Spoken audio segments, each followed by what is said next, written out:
video of the setup for the trunk release. It's a fairly standard GM trunk release solenoid. A little short stretch of bicycle cables. A bracket, which got a different picture of. This goes down to the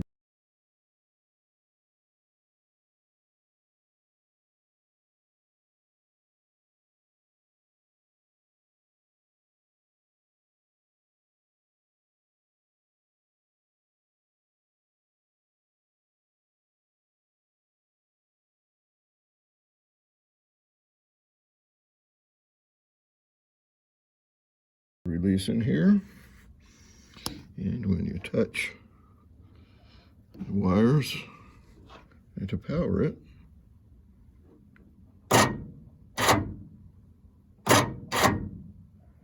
it makes this thing. You close the trunk, it goes up. To release it, this has to go down. And when you do this, it does release it.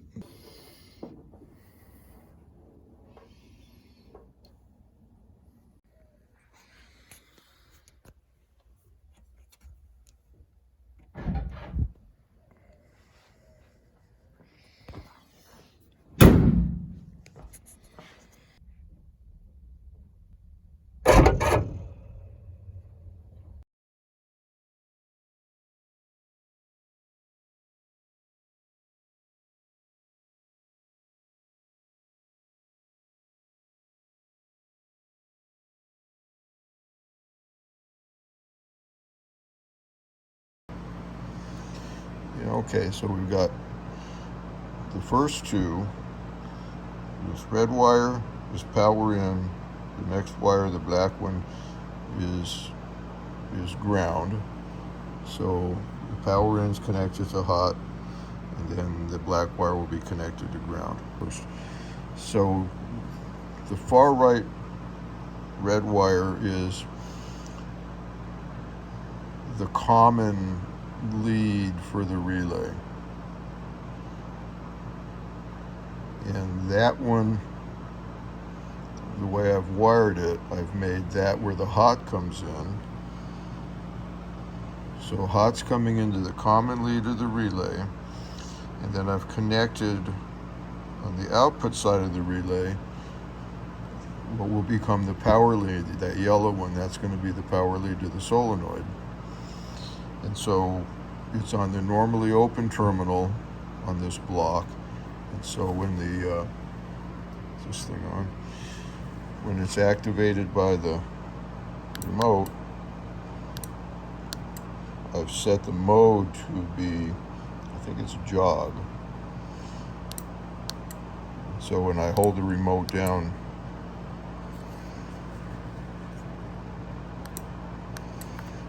it turns the relay on and it closes at normally open contact, and then the relay will get power. The power's coming in on that second red wire and it's going out on the yellow wire.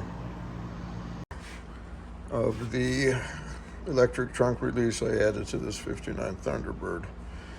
Originally it had a button, and it still has a button under the dash, which powers a trunk release. I ran the power wire from an auxiliary fuse block up front all the way to the back here, and also ran another wire to control the solenoid back here.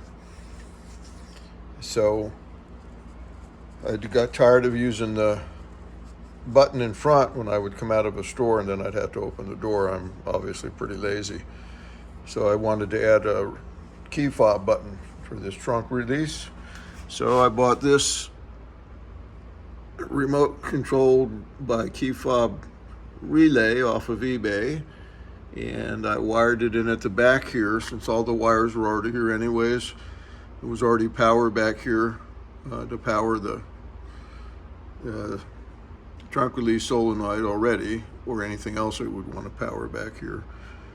And so all I needed to do was wire this into that to get power to it, and then I ran its output to the same wire that comes back here from the button up under the dash, which actually is what actuates the relay. Since the solenoid I wound up using can draw 14 amps, The relay that's built into this unit is only rated to handle 10. So I added the usual Bosch relay that's very common in cars. And I'm actually using the remote control relay to control the Bosch relay, and the Bosch relay is sending the power to the solenoid. There's the solenoid. I previously had made, I used bike brake cable and cut it to the appropriate size and made some brackets and hooked it to the release lever for the trunk latch. So when that cable is pulled by the solenoid, it releases the trunk and the trunk pops open. So that's all the wiring. And since I had power back here anyways, I had a leftover light, an old GM underhood light. And I stuck a LED bulb in that and put a trunk light in here. So when the trunk closes, the light goes out. Trunk's closed. Get the key fob, push the key fob, and the trunk opens. And that is it.